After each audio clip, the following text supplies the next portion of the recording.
हर seat का जो election माना जा रहा है बहुत टफ माना जा रहा है। हालांकि दोनों ही प्रत्याशी अपनी अपनी जीत का दावा कर रहे हैं। चौधरी रणजीत सिंह भी ये कह रहे हैं कि मैं 1 लाख से अधिक वोटों से विजयी होऊंगा, और जेपी भी यही कह रहे हैं कि मैं भी 1 लाख वोटों से अधिक विजयी होऊंगा। लेकिन ऐसा कुछ भी नहीं रहने वाला है। 10 से 15 हजार की जीत का मार्जिन रहेगा, चाहे वो चौधरी रणजीत सिंह जीत जाए, चाहे वो जेपी जीत जाए। नमस्कार दोस्तों, मैं सुरेंद्र छाबड़ा, आप देख रहे हैं द सिटी न्यूज। आज हमारे स्टूडियो में हमारे साथ मौजूद है बड़े ही वरिष्ठ पत्रकार और न्यूज़ 22 के मुख्य संपादक ललित पोगली जी। सबसे पहले तो पोगली जी, आपका स्वागत है हमारे स्टूडियो में। नमस्कार। आज हम हरियाणा की जो अभी हाल ही में चुनाव हुए हैं, जिसका 4 तारीख को मतगणना के बाद जो नतीजे आने हैं, आज उन पे विश्लेषण करेंगे। 10 की 10 सीटों का विश्लेषण करके जो आप तक पहुंचाएंगे कि क्या कौन सी लोकसभा सीट से कौन जीत रहा है, कितने मतों से जीत रहा है और कौन पिछड़ रहा है। हमारे साथ ललित पोगली जी मौजूद है, बातचीत करेंगे। सबसे पहले हम शुरुआत करें सिरसा सीट से। सिरसा सीट में पोगली, जैसे अशोक तंवर और कुमारी शैलजा की ज़बरदस्त टक्कर रही, कभी आगे कभी पीछे की दौड़ भी इनकी चलती रही, तो आपके हिसाब से कौन ये सीट जो निकाल रहा है? सुरेंद्र जी, मेरा मानना है कि सिरसा जो लोकसभा की सीट है, इसमें एक तरफा ही चुनावी माहौल रहा। हालांकि यह बार बार दोहराया जा रहा है कि अशोक तंवर का चुनाव लास्ट के दिनों में उठा, उसने कुमारी शैलजा को फाइट दी, लेकिन ऐसा वोटिंग के दौरान कहीं भी देखने को नहीं मिला। हम जिन भी सिरसा लोकसभा क्षेत्र के अंदर 9 विधानसभा हल्के आते हैं, और 9 विधानसभा हल्कों में से करीब करीब 6 या 7 विधानसभा हल्कों में से कांग्रेस की कुमारी शैलजा अच्छी लीड ले रही है। सिर्फ फतेहाबाद शहर की बात करें और सिरसा शहर की बात करें, वहाँ तो डॉक्टर तंवर को नहीं, भाजपा को थोड़ी बहुत ही लीड मिलती दिख रही है, अन्यथा किसी भी विधानसभा क्षेत्र के अंदर तंवर लीड नहीं कर रहे हैं। तो मेरा ये मानना है कि कुमारी शैलजा इस सीट पर जीत का जो मार्जिन है वो कम रहेगा। क्यों कम रहेगा? क्योंकि वोटिंग परसेंटेज थोड़ी कम हुई है। पिछली बार वोटिंग जो परसेंटेज थी वो 70 के ऊपर थी, और इस बार वोटिंग पिछली बार के मुकाबले इस बार वोटिंग की परसेंटेज कम रही है, इसलिए जीत का मार्जिन कम रहने वाला है। और हम ये मान के चलते हैं कि कुमारी शैलजा 1 लाख से 1.5 लाख वोटों के मार्जिन से सिरसा सीट से चुनाव जीत रही है, बिल्कुल क्लियर है। जैसे शैलजा के समर्थक जो हैं, आज तक 3 से 4 लाख वोटों की जो जीत निश्चित बताते रहे हैं, आप बता रहे हैं 1-1.5 लाख से ही जो जीत हो पाई। अगर दूसरी बात करें तो कहीं ना कहीं अशोक तंवर का विरोध भी काफ़ी हुआ है, लेकिन बीजेपी 400 पार का नारा दे रही है। क्या लगता है उसमें अशोक तंवर?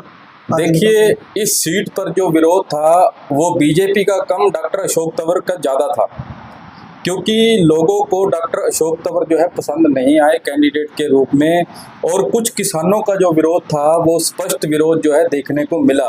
इसीलिए जो है, हाँ, शैलजा समर्थक तो ये शुरुआत में कह रहे थे कि 3 से 4 लाख वोटों से शैलजा इस सीट को जीतेगी, लेकिन कांडा बंधुओं ने और मीनू बेनीवाल ने जो है डॉक्टर अशोक तंवर के लिए डटकर जोर लगाया। उसी वजह से ही जो है अशोक तंवर मुकाबले में आ पाए, और उसी कारण ही जो है मैंने आपको पहले ही बता दिया कि सिरसा में और फतेहाबाद में और कुछ एलनाबाद में जो है भाजपा की लीड आएगी, और उसी कारण जो है जीत का मार्जिन कम हुआ है। कांग्रेस के लोगों ने काफ़ी आरोप भी लगाए कि सरकार ने जो जानबूझकर वोटिंग कम करवाई है, बीएलओ द्वारा कुछ न कुछ ऐसे गड़बड़ियाँ करके। क्या इसमें कुछ है सच्चाई? अगली तो चल रोहतक। अगर रोहतक सीट की बात करें तो रोहतक के अंदर जो दीपेंद्र हुड्डा और अरविंद शर्मा आमने सामने लड़े हैं, उनके बारे में क्या? रोहतक सीट भी देखो, जहां तक हम मान के चल रहे कि कांग्रेस के सीधा सीधा हक में जा रही है, क्योंकि दीपेंद्र हुड्डा शुरुआत से ही जो है दीपेंद्र हुड्डा का इलेक्शन उठ गया था। अरविंद शर्मा क्यों एंटी इनकम्बेंसी वहाँ पे ले बैठी, क्योंकि किसान आंदोलन के कारण वहाँ पर ज़्यादातर वोटरों का जो है बीजेपी के प्रति रोष है। वही रोष के कारण ही अरविंद शर्मा को और एक ब्राह्मणों के मुद्दे का जो पीछे पैराहार की जमीन को लेकर विवाद हुआ था, वहाँ भी अरविंद शर्मा को जो है विरोध का सामना करना पड़ा। इसलिए रोहतक सीट भी क्लियर सीधी दीपेंद्र हुड्डा के खाते में जा रही है। और सीधी तरह बात करें तो जो जाट वोटर का झुकाव है ना जी, वो सीधा ही कांग्रेस के पक्ष में। उन्होंने चौधरी भूपेंद्र सिंह हुड्डा को जो है अपना लीडर मानकर, क्योंकि जो भाजपा को हरा सकता है, लोगों ने उसी कैंडिडेट को वोट दिए हैं। जात पात को इस बार थोड़ा ध्यान में कम रखा गया है। सिर्फ हार और जीत बीजेपी और कांग्रेस में ही कड़ी टक्कर रही, तो रोहतक सीट सीधे स्पाट दीपेंद्र हुड्डा निकाल रहे हैं, इसमें कोई शंका नहीं है। और वहाँ लीड का मार्जिन भी सबसे अच्छा रहने वाला है। वहाँ कम से कम भी माने तो 2 लाख से ऊपर की रोहतक सीट पर लीड रहेगी। रोहतक क्षेत्र तो वैसे भी हुड्डा का गढ़ माना जाता रहा शुरू से, उस चीज का भी प्रभाव रहा होगा हुड्डा को। उस चीज का पिछली बारी दीपेंद्र की हार के कई कारण थे, क्योंकि जो जाट आंदोलन के दौरान हिंसा हुई थी, कहीं ना कहीं जो पंजाबी वोटर है, गैर जाट वोटर है, वो इससे कांग्रेस पार्टी से छिटक गया था। लेकिन अब की बार जो है भाजपा के प्रति जो किसान आंदोलन का रोष, कुछ ये जो कांग्रेस भाजपा की नीतियां रही सरकार की, जिसमें पीपीपी है और भी बहुत सारी चीज़ें, जिसके कारण लोग बहुत परेशान हुए, तो कहीं ना कहीं वो दोबारा से फिर कांग्रेस को जो है कांग्रेस की ओर रुख कर गए हैं। अगर बात करें भिवानी सीट की, तो भिवानी सीट पर क्या रहने वाला? भिवानी सीट पर भी देखो मुकाबला तो बड़ा टफ माना जा रहा है कि रावदान सिंह जो है अहीर क्षेत्र से आते हैं और यादव वोटों के सहारे रावदान सिंह जो है कड़ा मुकाबला दे रहे हैं धर्मवीर को। धर्मवीर 2 बार सांसद भी रह चुके हैं, धर्मवीर की एंटी इनकम्बेंसी भी थी। लेकिन पहले जब रावदान सिंह को टिकट मिली तो कहा जाता था कि रावदान सिंह के पक्ष में एक तरफा माहौल होगा, लेकिन इलेक्शन के दौरान ऐसा कुछ भी देखने को नहीं मिला। धर्मवीर सिंह ने रावदान सिंह को बहुत कड़ी टक्कर दी है। और हाँ, ये श्रुति चौधरी और किरण चौधरी की भी कांग्रेस से नाराजगी रही है। नाराजगी उन्होंने खुलेआम जाहिर भी करी कि रावदान सिंह जो है हमें किसी भी कार्यक्रम की सूचना नहीं देती। राहुल गांधी के मंच पर दोनों के बीच में आपसी नोकझोंक भी देखेगी। तो कहीं ना कहीं कांग्रेस की फूट का जो है धर्मवीर को फायदा मिलता दिखा। हाँ, धर्मवीर और रावदान सिंह में बराबर की फाइट है और जीत का यहाँ मार्जिन भी 25 से 50 हजार के बीच में रहेगा। दोनों प्रत्याशियों में से कोई भी जीत की ओर जा सकता है, दोनों में फाइट है। ये क्लियर नहीं कह सकते कि रावदान सिंह इस सीट को जीतेंगे या धर्मवीर जीतेंगे। भिवानी के बाद अगर बात करें गुरुग्राम की, तो गुरुग्राम सीट पर भी जो टफ मुकाबला जो रहा है। गुरुग्राम सीट मैं आपको बता दूं कि भाजपा के फेवर में ही जाएगी। भाजपा वहां से अच्छे मार्जिन से जीतेगी, क्योंकि गुरुग्राम सीट पर राव इंद्रजीत सिंह का अपना ही, क्योंकि राव इंद्रजीत सिंह अपने आप में एक ऐसी पर्सनैलिटी और उनका अपना ही वोट बैंक है। 6.5 लाख से ज़्यादा वहाँ पर जो है अहीर वोटर है और वो सारा वोटर रावदान सिंह का है। हाँ, कांग्रेस राज बब्बर को कैंडिडेट बनाकर मुकाबले में जरूर उतर आई, लेकिन राव इंद्रजीत को हराने में वहाँ मुझे नहीं लगता कि वहाँ कोई ऐसा बड़ा उल्टफेर हो पाएगा। और हाँ, राज बब्बर को जो है मेवात का साथ जरूर मिला है, मुस्लिम वोटरों का भी साथ मिला है और भी पंजाबी वोटरों का भी साथ मिला है, इसलिए राज बब्बर मुकाबले में तो जरूर हैं। लेकिन वहाँ भी राव इंद्रजीत सिंह कम से कम भी मैं मान के चलता हूँ कि 3 लाख से ऊपर वोटों से विजय हासिल करेंगे और वो स्पष्ट सीट है जो भाजपा के खाते में क्लियर है। हाँ, गुरुग्राम के बाद अगर बात करें फरीदाबाद सीट की, तो फरीदाबाद भी जो है बीजेपी की कंफर्म मानी जाती रही। फरीदाबाद सीट मैं बताऊं कि पहले बीजेपी की कंफर्म मानी जाती रही थी, लेकिन इस बार वहां कांग्रेस ने बड़ी रणनीति के साथ महेंद्र प्रताप गुज्जर को चुनाव मैदान में उतार दिया। गुज्जर वोट बैंक के साथ जाट वोट बैंक भी जुड़ गया, जिससे कांग्रेस को इसका बहुत बड़ा बेनिफिट मिला है। इसलिए महेंद्र प्रताप जो है मुकाबले में आ गए। हालांकि फरीदाबाद सीट पर करण दलाल भी जो हुड्डा के समधी है, उन्होंने भी दावा किया था, लेकिन महेंद्र प्रताप उन पर भारी पड़े और महेंद्र प्रताप ने जो है टफ फाइट दी है। और ये भी यहाँ भी नहीं कहा जा सकता कि फरीदाबाद सीट जो है क्लियर है। यहाँ भी जीत का मार्जिन जो है 50,000 से लेकर 1 लाख के बीच में रहेगा। यह सीट कांग्रेस भी जीत सकती है और यह सीट बीजेपी भी जीत सकती है। यहाँ कुछ भी क्लियर नहीं है, टफ फाइट है यहाँ। अगर पलवल लोकसभा की बात करें तो कैसा देखते हैं? हाँ, अगर करनाल सीट की बात करें तो करनाल हमारे पूर्व मुख्यमंत्री मनोहर लाल खट्टर जी चुनाव लड़ रहे हैं बीजेपी से, तो उनकी हालात कैसे लग रहे हैं? देखिए सुरेंद्र जी, मैं बताऊं कि करनाल जो सीट थी वो पिछली बार बीजेपी ने सबसे अधिक मार्जिन से कम 6.5 लाख वोटों से जो है वहाँ जीत दर्ज करी थी। वहाँ संजय भाटिया बीजेपी के सांसद बने थे। लेकिन इस बार वहाँ पर जीतेगी तो भाजपा की जीत की संभावनाएं अधिक हैं। अधिक इसलिए है क्योंकि मनोहर लाल खट्टर मैदान में है और मनोहर लाल खट्टर पूर्व मुख्यमंत्री भी रह चुके हैं और करनाल विधानसभा क्षेत्र से विधायक भी रहे हैं, उनका वहाँ वर्चस्व भी है। लेकिन अंदर खाते जो है वहाँ पर भाजपा का बहुत बड़ा विरोध हुआ है, क्योंकि लोगों का, करनाल के लोगों का ये कहना है कि मनोहर लाल खट्टर ने मुख्यमंत्री रहते हुए करनाल जिले के विकास के लिए कोई खास काम नहीं किया है। लोगों की उनके प्रति नाराजगी है, इसीलिए कांग्रेस ने युवा कैंडिडेट को मैदान में उतारा। वहां पर दिवांशु बुद्धि राजा को कांग्रेस मैदान में लेकर आई, जो यूथ कांग्रेस के अध्यक्ष है, हरियाणा के प्रदेश अध्यक्ष हैं। हालांकि उनको इतना एक्सपीरियंस नहीं था, फिर भी उन्होंने मनोहर लाल खट्टर को वहां कड़ी टक्कर दी है। और वहां से मराठा वीरेंद्र भी एनसीपी से मैदान में है। मराठा वीरेंद्र एक राजनीतिक पर्सनैलिटी है, उन्होंने भी जो है वोटों की काट करी, उन्होंने भी अच्छे खासे वहां पर वोट लिए हैं।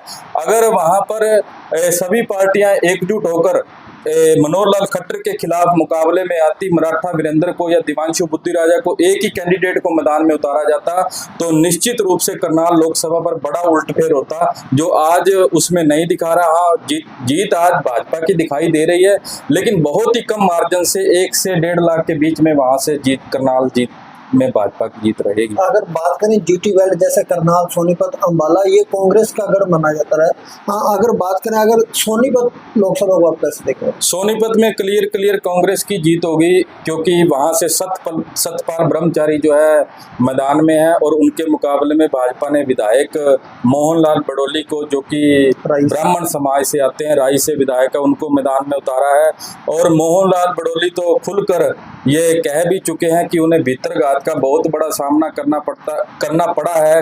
तो इससे देखो मान के चलते हैं कि सोनीपत सीट सीधे कांग्रेस पार्टी ने जीत ली है। वहाँ सतपाल ब्रह्मचारी बड़े भारी मार्जिन से जीत दर्ज करे हैं, क्योंकि शुरुआत में जब से सतपाल ब्रह्मचारी का नाम अनाउंस हुआ तब से ही उनका चुनाव उठ गया था। और भूपेंद्र सिंह हुड्डा ने वहाँ जो है बहुत मेहनत करी है, जाट वोटरों को भी और अन्य, क्योंकि ब्राह्मण होने का फायदा भी सतपाल ब्रह्मचारी को मिला, क्योंकि पहले बीजेपी अपने जातिगत गणित के हिसाब से वहाँ जीत दर्ज किया करती थी। इस बार कांग्रेस ने बीजेपी की काट करी है, बीजेपी को उसी सियासी भाषा में जवाब दिया है।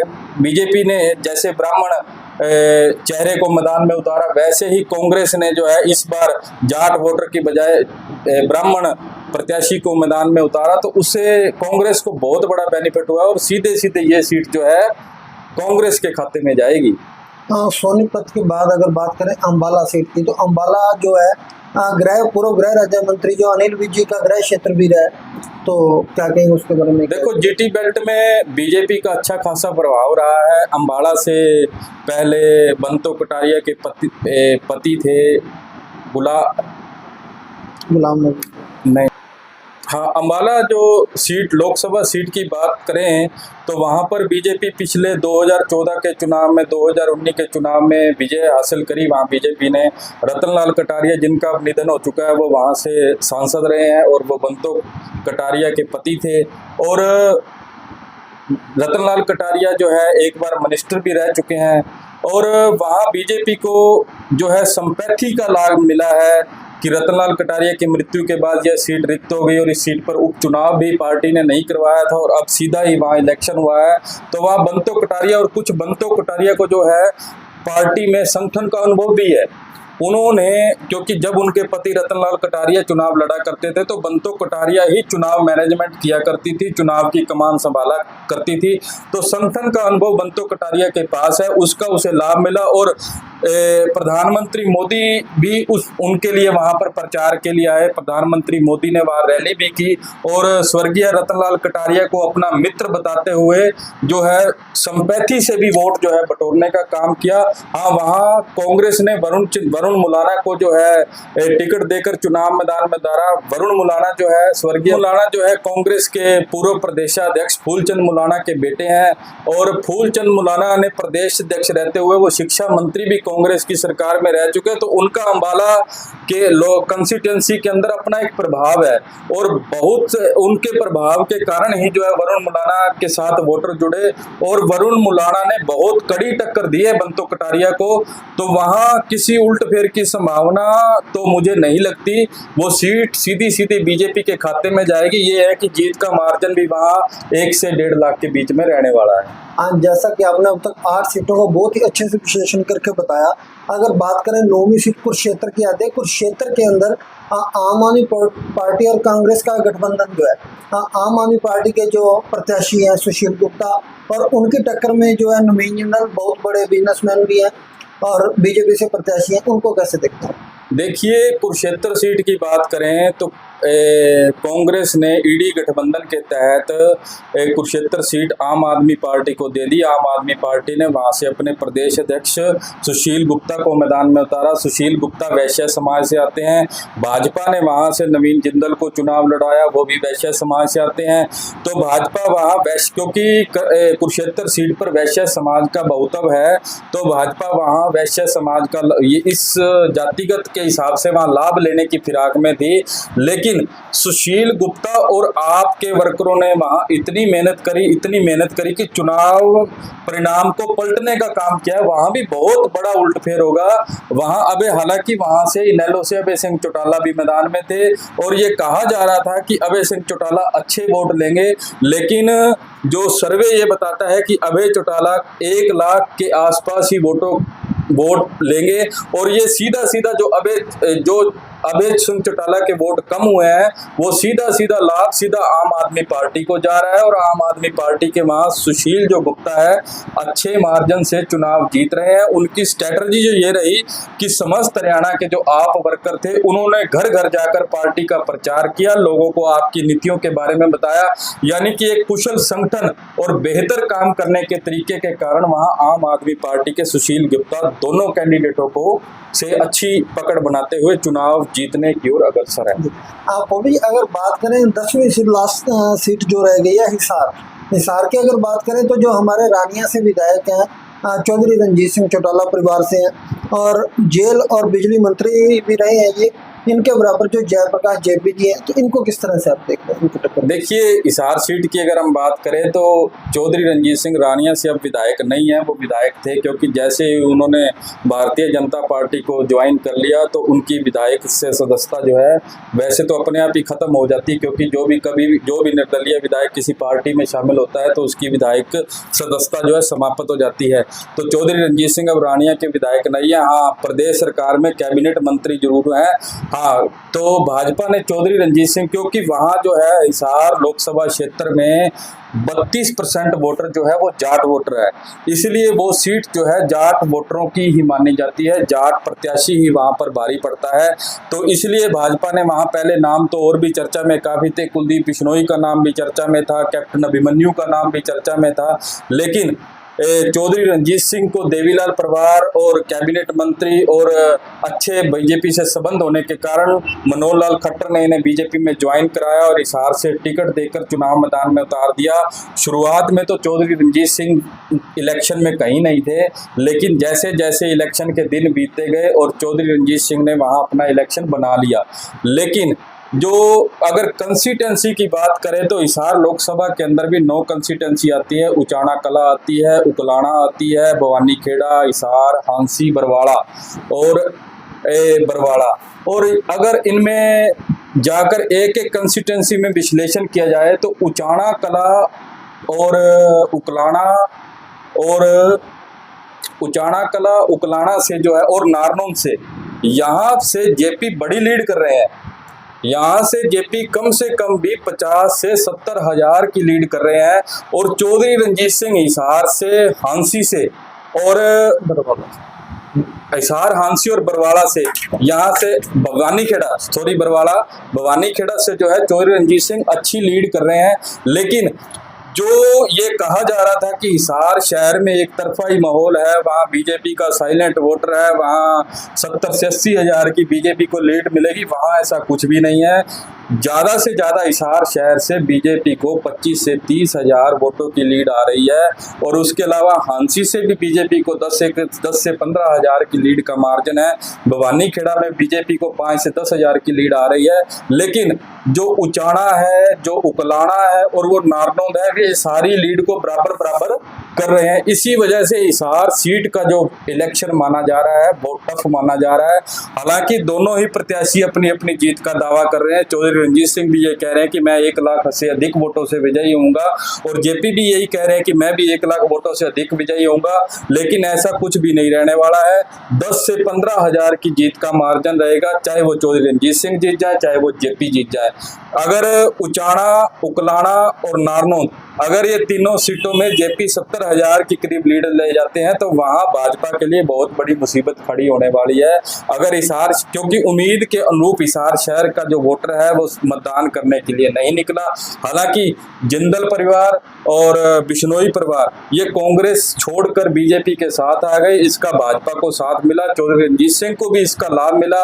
और वहां जो है गुटबाजी कम रही, क्योंकि ये पहले जो दोनों परिवार थे ये कांग्रेस में रहते थे और कांग्रेस को सपोर्ट करते थे, लेकिन इस बार इन्होंने बीजेपी को सपोर्ट किया। तो कहीं ना कहीं हिसार में जो है शहर के अंदर माना जाता था कि बीजेपी काफी बूम करेगी, लेकिन इस बार जो बोला जाता था ना कि साइलेंट वोटर बीजेपी का ही रहेगा, ऐसा कुछ भी नहीं है। साइलेंट वोटर भी कहीं ना कहीं जो है अंदर खाते कांग्रेस के खाते में गया है। तो वहां मैं ये कह रहा हूँ कि बहुत टफ फाइट है। 10 से 15 हज़ार के बीच में जीत का मार्जिन रहने वाला है, चाहे कोई भी प्रत्याशी जीत जाए। चौधरी रणजीत सिंह ने भी पार्टी हाईकमान को शिकायत की है कि भितरगार हमारे साथ हुआ है, सिरसा से अशोक तंवर भी। क्या लगता है इसके बाद हार तय है? देखिए, अशोक तंवर का तो मैंने पहले ही बता दिया कि अशोक तंवर जो आप आम आदमी पार्टी से जो है भाजपा में आए थे, बड़ी जल्दी उनको भाजपा हाईकमान ने टिकट दे दी। पार्टी ज्वाइन करते ही थोड़े ही दिनों के अंदर बीजेपी ने उन्हें लोकसभा की टिकट थमा दी। तो अशोक तंवर जो है भाजपा के संगठन से अपना तालमेल नहीं बिठा पाए, क्योंकि जो भाजपा के पुराने कार्यकर्ता थे, भाजपा के जो सीनियर लीडर थे, वो कहीं ना कहीं अशोक तंवर को स्वीकार करने से गुरेज कर रहे थे। लेकिन बाद में पूर्व सीएम मनोहर लाल खट्टर ने और सीएम नायब सिंह सैनी ने लगातार सिरसा के दौरे किए। पहले गोपाल कांडा बंधु भी नाराज चल रहे थे, फिर कांडा बंधुओं को मनाया गया, लेकिन अंत तक जो है चुनावी अशोक तंवर की, क्योंकि अशोक तंवर की अपनी टीम काम कर रही थी, भाजपा का अपना जो संगठन काम कर रहा था, दोनों के बीच में कहीं ना कहीं तालमेल का बहुत बड़ा जो है असमंजस की स्थिति बनी हुई थी। दोनों में तालमेल नहीं था, इसी वजह से अशोक तंवर को खासा नुकसान झेलना पड़ा है यहाँ। और बाकी हिसार की बात करें तो हिसार में यही बात थी, क्योंकि जो हिसार के जो राजनीतिक रूप से घराने हैं, वो देवीलाल घराने को बाहर से कोई कैंडिडेट आए और हिसार में आकर लड़े, तो कहीं ना कहीं देखो लोकल लीडरों को ऐसा होता है कि पार्टी हमें अनदेखा कर रही है। तो यही चीज़ का नुकसान चौधरी रणजीत सिंह को उठाना पड़ा है। लेकिन वहाँ चौधरी रणजीत सिंह के लिए फायदे की बात ये रही कि जो जितने भी प्रत्याशी थे उनमें चौधरी रणजीत सिंह को का खुद का जो चौधरी रणजीत सिंह एक बहुत बड़ा राजनीतिक चेहरा है, उनकी शराफत का वोट उन्हें मिला है वहाँ पे। इस चीज का लाभ चौधरी रणजीत सिंह को वहाँ मिला है, इसलिए चौधरी रणजीत सिंह फाइट में है और उनका इलेक्शन भी वहाँ अच्छे से उठा और दोनों की फाइट रही। और डॉक्टर तंवर का जो है संगठन में तालमेल की कमी के कारण जो है इलेक्शन कमजोर होता चला गया। आपको भी बहुत ही अच्छे तरीके से 10 सीटों का जो विश्लेषण किया। अब हम किस जो निचोड़ पर पहुंचे, किस बात पर पहुंचे कि कितनी सीटें जो बीजेपी के पाले में जा रही हैं, कितनी सीटें जो कांग्रेस के पाले में जा रही हैं? देखिए, सीधा सीधा है कि कांग्रेस के खाते में 6 सीटें हम मान के चल रहे हैं कि कांग्रेस ले जाएगी और 4 सीटें हम जो है बीजेपी को मान के चल रहे हैं। और 4-4 अगर दोनों के बीच में डिवाइड करें तो 2 सीटों पे कड़ी फाइट है। तो 6 और 4 का अंतर जो है हरियाणा में मानकर चलने की रहने वाला है। 6 सीटें कांग्रेस के फेवर में जाएंगी और 4 सीटें बीजेपी के। बाकी 4 जून को परिणाम हमारे सामने आ जाएंगे, उसमें सारा क्लियर हो जाएगा कि मतदाताओं का रुझान किस ओर था, उन्होंने किस पार्टी को वोट दिया। हाँ, ये जरूर देखा गया कि जो चुनाव से पहले कांग्रेस की स्थिति थी और जो चुनाव लड़ने के टाइम कांग्रेस की स्थिति थी, उसमें बहुत बड़ा अंतर दिखाई दिया, क्योंकि चुनाव से पहले बीजेपी ने 2 महीने पहले ही अपने कैंडिडेट डिक्लेयर कर दिए थे, वो मैदान में भी उतर गए थे। कांग्रेस में उतना हौसला नहीं हो पा रहा था, लेकिन जिस प्रकार चुनाव के अंदर कांग्रेस पार्टी ने बूम किया और उनका कैंडिडेटों का चुनाव उठा और पार्टी बूम करते हुए सभी सीटों पर कड़ी टक्कर दे के गई है, उससे ये कहना पड़ेगा कि आने वाले विधानसभा चुनाव में भी जो है उल्टफेर बड़ा हो सकता है। इसकी संभावना बहुत ज़्यादा है और इसी संभावना के साथ हम विराम लेते हैं। जी, धन्यवाद।